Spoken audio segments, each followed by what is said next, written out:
નમસ્કાર વિદ્યાર્થી મિત્રો, આસ્થા સ્કૂલ દ્વારા આયોજિત વિડીયો લેક્ચરમાં આપનું સ્વાગત છે। 12 આર્ટ્સ ચેપ્ટર નંબર 3 અનુસૂચિત જાતિ અનુસૂચિત જનજાતિ। લાસ્ટ લેક્ચરમાં જે વાત કરી એસસી શિડ્યુલ કાસ્ટ અનુસૂચિત જાતિની વાત કરી હતી, અનુસૂચિત જાતિ કોને કહેવાય। છેલ્લે જે જોયું ગુજરાતમાં વણકર, બાંભી, રોહિત, મહેતર, રૂખી, મેઘવાળ આ બધી જ્ઞાતિઓ વસી રહી છે એની ચર્ચા કરી હતી। રાજ્ય વાઇઝ અને જિલ્લા વાઇઝ, રાજ્ય વાઇઝ અને દેશ વાઇઝ આંકડાઓ છે એની કમ્પેરિઝન કરી હતી, વર્ષોની સાથે રાખી કે કઈ રીતે ફેરફાર થઈ ગયો છે। હવે જે જોવાનું છે અનુસૂચિત જનજાતિ શિડ્યુલ ટ્રાઇબ।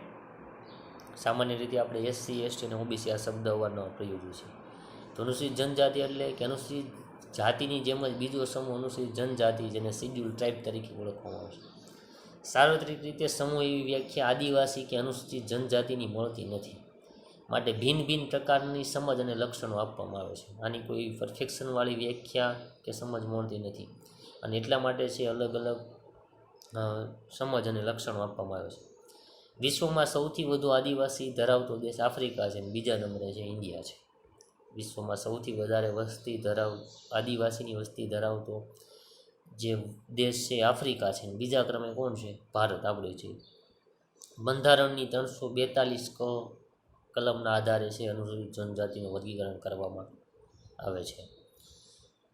ડૉક્ટર મજમુદાર અને મદને અનુસૂચિત જનજાતિના સર્વસામાન્ય છે લક્ષણો છે આપ્યા છે, અને ટોટલ લક્ષણો અંદાજે 19 જેવા છે। તમારે યાદ એમાંથી 8 થી 10 રાખવાના છે। આ લેક્ચરમાં આપણે અંદાજે 11 થી 12 લક્ષણો છે એ સમજશું, અને ત્યાર પછીના છે પછી સમજશું। પેલું જે લક્ષણ છે નિશ્ચિત પ્રદેશ। અનુસૂચિત જનજાતિને પ્રાદેશિક સમૂહ તરીકે ગણી શકાય। તેઓને નિશ્ચિત પ્રદેશ હોય છે જ્યાં તેઓ નિવાસ કરે છે। કેટલીક આદિમ જાતિઓ સંપૂર્ણપણે છે પ્રાદેશિકતાને વળગી રહે છે। પહેલી વસ્તુ એ છે કે એનો પ્રદેશ એટલે કે રહેઠાણ કેવું હોય છે? નક્કી હોય છે। મુંડા, હો, ગારો પૂર્ણપણે પ્રાદેશિક હોય, સાથે સાથે સંથાલ, ભૂમિજ, ભીલ વગેરે વિકસિત સમાજના લોકો સાથે વસવાટ કરે છે। મહદઅંશે એમનો પ્રદેશ નક્કી હોય છે, અને એ પ્રદેશમાં જે પોતાની ઉત્કંઠા અને જીવનનો દૃષ્ટિકોણ કરતા જોવા મળે છે। એટલે પહેલું જે લક્ષણ છે નિશ્ચિત પ્રદેશ। અનુસૂચિત જનજાતિનું પહેલું લક્ષણ કયું છે? પ્રદેશ એનો નક્કી હોય, અહીંયા જ વસવાટ કરવો અને આ જ રીતે છે એની જીવનશૈલી જીવવું, એટલે પહેલું જે લક્ષણ છે નક્કી કરેલો પ્રદેશ। બીજું લક્ષણ છે નિશ્ચિત નામ। દરેક અનુસૂચિત જનજાતિને પોતાનું વિશિષ્ટ નામ હોય છે, એ પોતાની આસપાસની કેટલીક દંતકથાઓ વણાયેલી હોય છે। નિશ્ચિત નામમાં એવો ચોક્કસ સમૂહ સૂચવે છે। ભારતની કેટલીક આદિમ જાતિઓ અને જ્ઞાતિઓમાં વિવિધતા જોવા મળે છે, જેમાં ગુજરાતની વાત કરવામાં આવે તો ભીલ, ગામિત અને રાઠવા આવી જ પરિસ્થિતિ પ્રવર્તે છે, અને એમનું સવિશેષ મહત્ત્વ છે એ જોવા મળે છે। એટલે એમના પણ છે એ નિશ્ચિત નામ હોય, ભીલ હોય, ગામિત હોય, રાઠવા હોય, આ બધી એની સવિસ્તર બાબતો એની મહત્ત્વના આધારે નિર્ધારિત થતી હોય છે। ત્રીજું લક્ષણ છે નિશ્ચિત બોલી। આ સમૂહની પોતાની નક્કી કરેલી બોલી કે ભાષા હોય છે। એમાં કેટલીક આદિમ જાતિઓ પ્રાદેશિક ભાષાને અપનાવે છે, દાખલા તરીકે ભીલ હોય, ભૂમિજ હોય વગેરે આદિમ જાતિઓ પોતાની જ બોલી અને ભાષા પ્રત્યે મહત્ત્વ છે એ ધરાવે છે, કે આ જ ભાષા બોલવી, આનાથી બીજી આના સિવાયની ભાષા છે પ્રયોજવી નહીં। એટલે પહેલું નિશ્ચિત પ્રદેશ, બીજું નિશ્ચિત નામ, અને ત્રીજું નિશ્ચિત બોલી। ચોથું છે સગાઈ સંબંધોનું ગુફન। અનુસૂચિત જનજાતિ છે એસટી શિડ્યુલ ટ્રાઇબ, એમાં સગાઈ સંબંધોનું ગુફન ખાસ કરીને દરેક અનુસૂચિત જનજાતિઓ પોતાની જાતિમાં જીવન વ્યતીત કરે છે। સગાઈ સંબંધોનો વૈજ્ઞાનિક અભ્યાસ દર્શાવે છે। એમના મતે છે જન્મ, મૃત્યુ તેમજ ધાર્મિક વિધિઓ પણ છે એ સગાઈ સંબંધોનું વિશિષ્ટ મહત્ત્વ હોય છે। શ્રાદ્ધ વિધિ હોય, પૂર્વજ પૂજા હોય, શુભ અશુભ પ્રસંગે સગાઈ સંબંધો પર આધારિત રૂઢિ હોય, આચારો, વિચારો, નિયમો અને રિવાજો આ બધી વસ્તુને સાથે રાખી અને દિશામાં પ્રવાહિત કરે છે। એના જે કંઈ સગાઈ સંબંધો છે એને વ્યવસ્થિત રીતે છે ચલાવવા માટે અથવા ગુફન કરવા માટે છે અલગ અલગ પ્રકારના જે કંઈ વિચારો છે એને અનુસંધાને છે આગળ વધતા હોય છે. એટલે સગાઈ સંબંધોનું ગુફન એમની આખી જીવન છે એ વ્યતીત કરે છે અને એના અનુસંધાને છે એ આગળની દિશામાં પ્રભાવિત કરતા હોય છે. પાંચમું છે આદિમ પંચ. અનુસૂચિત જનજાતિની પ્રભાવશાળી અસર એ હોય છે, એવું કહે છે પંચ એ પરમેશ્વર. એનામાં જે આખું આમ દ્રષ્ટિગત ગોચર થતું હોય. ન્યાયાધીશ અને કોર્ટનું કામ પંચાયત કરે છે. કોઈને દંડ કરવો હોય, ગુના બદલ શિક્ષા કરવી હોય કે છૂટાછેડા લેવો હોય, એ સર્વ બાબતોમાં આદિમ જાતિ પંચની સત્તા કામ કરે છે. રાજકીય દ્રષ્ટિએ રાજ્ય સરકારનું નિયંત્રણ હોવા છતાં તેઓ આંતરિક વ્યવસ્થા અને સામાજિક નિયંત્રણ અર્થે છે એ પંચને મહત્ત્વ આપે છે. એનો એક પંચ હોય છે કે સંપૂર્ણ પંચને આધીન કાર્ય કરતા હોય. ત્યાં પછી એના કોર્ટના કે કોઈ નિર્ણયો માન્ય રાખવામાં આવતા નથી. છૂટાછેડા હોય કે કોઈ પણ સમાધાન હોય, કોઈ પણ વસ્તુ હોય, આ બધી વસ્તુમાં એ પંચ છે એને પહેલાં પ્રાધાન્ય આપે છે. એટલે આદિમ જાતિનું એક પંચ હોય છે, એ આદિમ પંચ તરીકે કાર્ય કરે છે. છઠ્ઠું લક્ષણ એનું છે યુવા ગૃહ. ખાસ અગત્યનું છે યુવા ગૃહ. એસટી અંતર્ગત, અનુસૂચિત જનજાતિ અંતર્ગત યુવા સંગઠનો માટે છે યુવા ગૃહો કાર્ય કરે છે. એમાં આદિમ જાતિમાં કેન્દ્ર સ્થાને છે.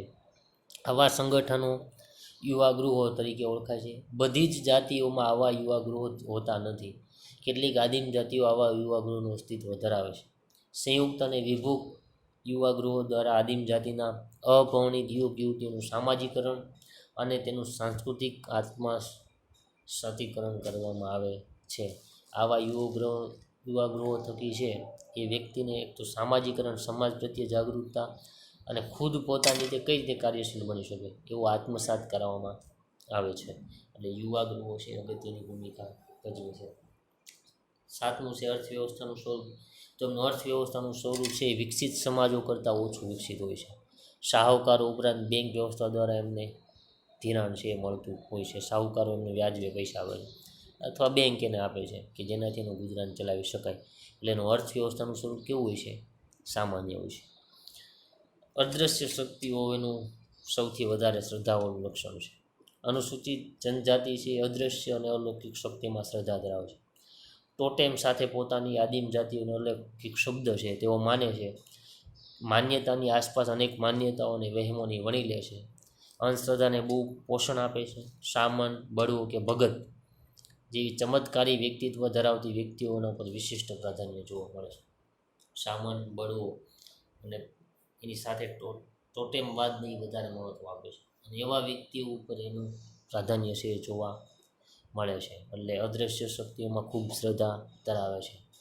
નવમું છે વિશિષ્ટ નૈતિક નિયમાવલી. દરેક આદિમ વ્યક્તિ છે એની નિયમાવલી હોય છે. એ નીતિમત્તાને કોઈ દી છોડતા નથી. દરેકનું ચુસ્તપણે પાલન કરે છે અને સમૂહ જીવનમાં તેઓ વિશેષ પ્રાધાન્ય છે આપતા જોવા મળે છે.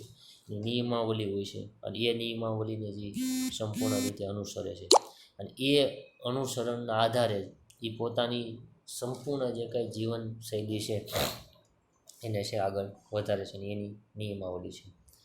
10મું લક્ષણ છે સામાજિક ધાર્મિક નિષેધાવસ્થા.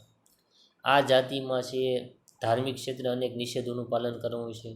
સામાજિક સંબંધો, પરિહારના સંબંધો, સામાજિક નિષેધતાઓના દર્શન કરાવે છે. જ્યારે ધાર્મિક વિધિઓ અને ક્રિયાઓમાં છે પવિત્રતાનો ખ્યાલ તેઓમાં સ્પષ્ટ હોય છે. સામન માટે, સ્ત્રીઓ માટે અનેક નિષેધો પાળવાનો હોય છે. આવા નિષેધો વ્યક્તિની વર્તણૂકને નિયંત્રિત કરે છે. ખાસ કરીને એ સામાજિક અને ધાર્મિક લેવલ અમુક પ્રકારના ચુસ્ત નિયમોનું પાલન કરે છે અને એ નિયમો છે એ સમગ્ર સમાજના વ્યક્તિઓએ છે પાળવાના હોય છે અને પાલન થાય અને એ જ પ્રમાણે છે એના વ્યવસ્થામાં આગળ વધે છે. 11 છે ગૂઢ શક્તિઓનું પ્રાધાન્ય. આદિમ જાતિઓ છે એ ગૂઢ શક્તિઓમાં શ્રદ્ધા ધરાવે છે, જેમાં ટેકરીની શક્તિઓ, જંગલની શક્તિઓ, પૂર્વજોની શક્તિઓ, મૃત વીરોની શક્તિઓ, ગામની ગૂઢ શક્તિઓ, ભૂત, ચૂડેલ, ડાકણ આવા અનિષ્ટ કારણમાંથી ખૂબ શ્રદ્ધા ધરાવે છે. કોઈ એમના પૂર્વજો અવસાન પામ્યા હોય, કોઈ એવી ટેકરી હોય, કોઈ એવું જંગલ હોય, સાથે સાથે ભૂત છે, ચૂડેલ છે, ડાકણ છે, આ બધામાં એ ખૂબ શ્રદ્ધા ધરાવે છે અને એમાં એનું પ્રાધાન્ય હોય છે. 12મું લક્ષણ છે મૃત્યુ પછીના જીવનમાં એ શ્રદ્ધા ધરાવે છે. ખાસ કરીને અનુસૂચિત જનજાતિના લોકો એવું માને છે કે પૂર્વજ પૂજા અને પ્રકૃતિ પૂજા શરીરમાંથી મુક્ત થઈને આત્માનું અસ્તિત્વ ટકી રહે છે. એ ફિલસૂફી એ વિચારોમાંથી ઉદ્ભવેલી જોવા મળે છે. મૃત્યુ પામેલી વ્યક્તિને ખુશ કરવા એ શ્રાદ્ધ પણ ઉજવવામાં આવે છે, તેમજ તેમના મૃત્યુ પામેલી વ્યક્તિની સાથે તેને વાપરવા માટે અમુક વસ્તુઓ મૂકવામાં આવે છે. આ સર્વ રિવાજો તેમની મૃત્યુ પછીના જીવનમાં શ્રદ્ધા પ્રગટ કરે છે. આ સમાજમાં લોકોનું મૃત્યુ થાય પછી એની મનગમતી વસ્તુ કઈ છે એ મૂકવામાં આવે છે. એને કઈ વસ્તુમાં સૌથી વધારે રસ તો એ મૂકવામાં આવે છે, અને વાપરવા માટે અમુક વસ્તુ પણ મૂકવામાં આવે છે. એટલે અનુસૂચિત જનજાતિના છે એ 12 લક્ષણો જોઈએ. સગાઈ સંબંધોનું ગૂંથણ હોય, નિશ્ચિત પ્રદેશ હોય, નિશ્ચિત બોલી હોય, નિશ્ચિત નામ હોય, આદિમ પંચ હોય, યુવાગૃહ સૌથી વધારે અગત્યનું છે. અર્થવ્યવસ્થાનું સ્વરૂપ એનું સામાન્ય હોય છે. વિશિષ્ટ નિયમાવલી હોય, સામાજિક ધાર્મિક નિષેધ વ્યવસ્થા હોય, મૃત્યુ પછીના જીવનમાં શ્રદ્ધા હોય. ત્યાર પછીના જે 7 લક્ષણો છે, ગોત્ર ચિહ્નો છે, વસ્ત્ર પરિધાન છે, પીણા છે, શિક્ષણ કઈ રીતે મળી રહે છે, એ નેક્સ્ટ ટાઈમ સુધી રાખીએ. ટોટલ 17 લક્ષણો છે, ટોટલ 19 લક્ષણો છે, એમાંથી 12 લક્ષણોની આપણે ચર્ચા કરી. ત્યાર પછીના નેક્સ્ટ ટાઈમ સુધી રાખીએ.